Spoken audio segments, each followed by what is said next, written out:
Será que você realmente sabe o que é uma metáfora?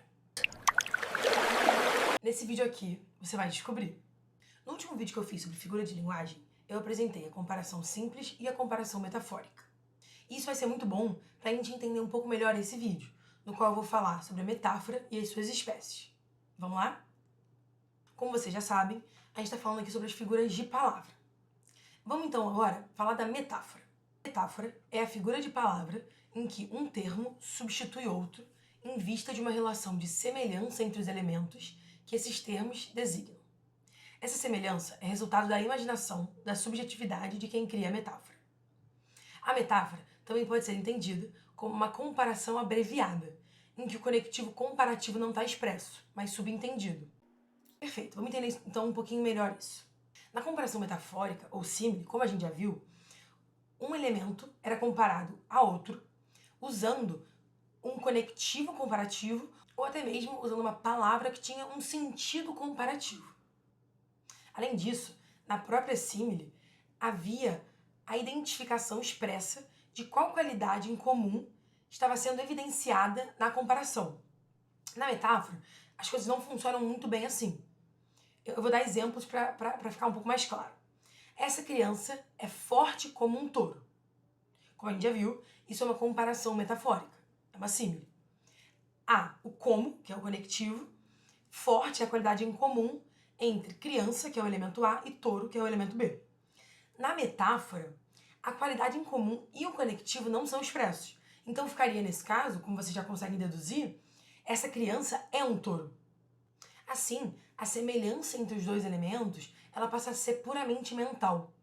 Ao invés de falar essa criança é como um touro ou forte como um touro, fala-se essa criança é um touro.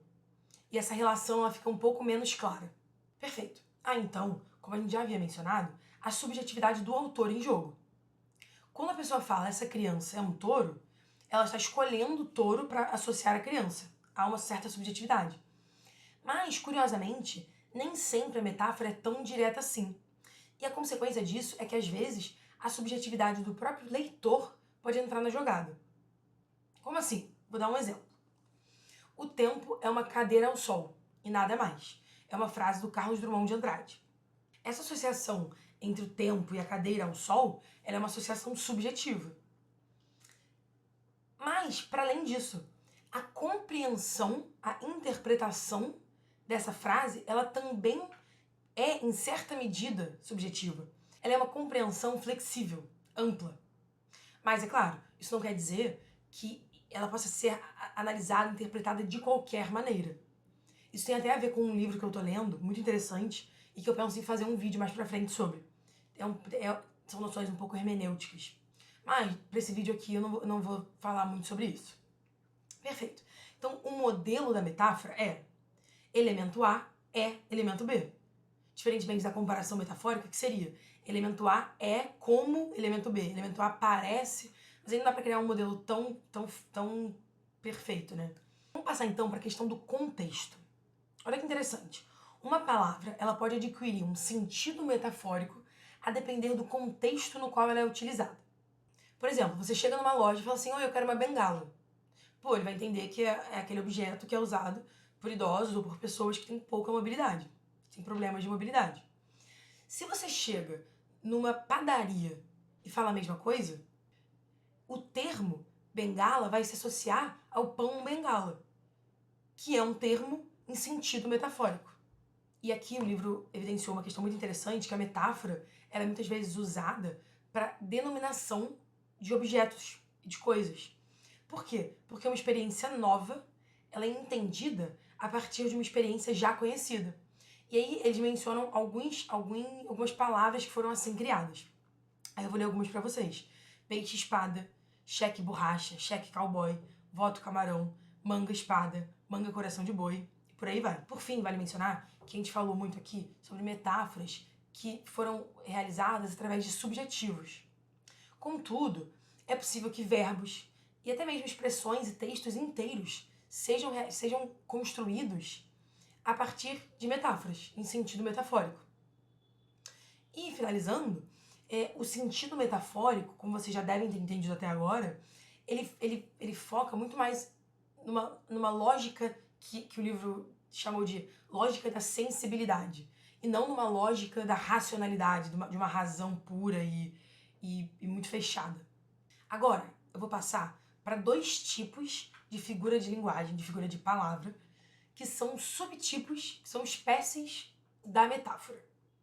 E eu acho muito interessante, porque eu aprendi essas figuras de linguagem na escola, mas primeiro que elas não estavam categorizadas em figuras de palavra, e, ainda mais, elas não estavam categorizadas como espécies de metáfora. E quando eu descobri isso, eu fiquei, tipo assim, muito, muito interessada. Eu falei, na minha opinião, essa perspectiva do livro que eu tô trazendo pra vocês, em formato de vídeo e em formato um pouco mais dinâmico, ela estrutura um pouco mais as figuras de linguagem a partir de critérios e de paradigmas úteis. E aí eu acho isso muito legal. É isso que eu queria trazer pra vocês. Perfeito. Vamos passar então pra catacrese. Catacrese é um tipo especial de metáfora, como eu havia falado. A catacrese, ela não é mais a expressão subjetiva de um indivíduo, mas ela já foi incorporada por todos os falantes da língua, passando a ser uma metáfora corriqueira e, portanto, pouco original. E aí eu vou apresentar exemplos para vocês. Pé de mesa, pé de cadeira, pé de cama, cabeça de alfinete, braço de cadeira, cabelo de milho, tronco telefônico, árvore genealógica, maçã do rosto, folha de papel. Aqui vale mencionar o exemplo do azulejo. O livro apresentou uma curiosidade histórica, linguística histórica, não sei se é assim que fala, mas ele apresentou uma curiosidade em relação ao azulejo, que o azulejo ele era utilizado para referenciar ladrilhos com cor azul, ladrilhos de cor azul. E hoje a gente fala azulejo, tipo, a gente pode falar em azulejo verde. Isso não seria uma contradição em termos. Então, o azulejo ele era uma metáfora que ficou tão corriqueira que passou a ser uma catacrese. Interessante, né? Perfeito. A consequência lógica da catacrese é uma dificuldade na gente perceber a sua existência.